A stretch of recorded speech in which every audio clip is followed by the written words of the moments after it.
Hey y'all, here we are back out in the garage. A friend of a friend of a friend brought us a nose piece for his cart to do a little repair on. Let me flip it over and you can see, you can actually see light through there in a little spot here. But let me flip it right over and you get an idea of what's going on here. This particular nose is from an Anderson. It's got this section here, which is actually raised, or in this upside down lowered. It's like a tunnel here to introduce air under the car. And these bits here being,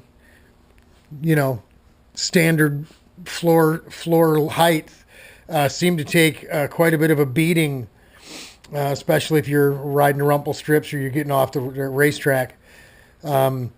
You can see here, these bits have already been repaired 2 or 3 times.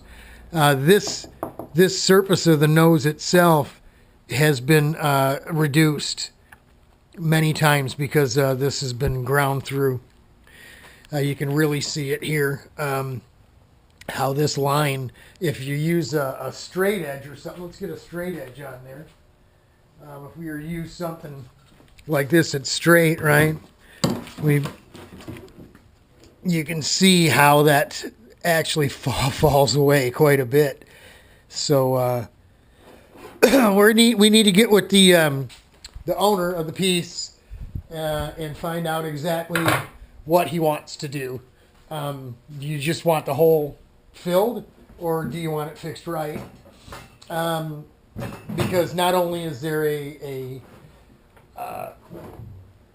structural difference, the fixing the hole is fixing the hole, just covering the hole is covering the hole.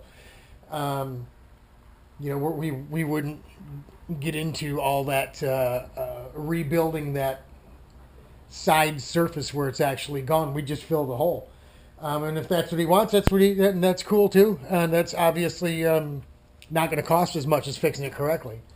So there you go. We're going to get started with this. The bumper assembly needs to be removed.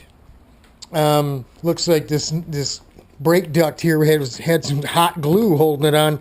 I've already broke it loose a bit. That's going to need to come out of there so we can get to the repair underneath it. This thing's got a zip tie on it holding it in place, but that's going to have to come off.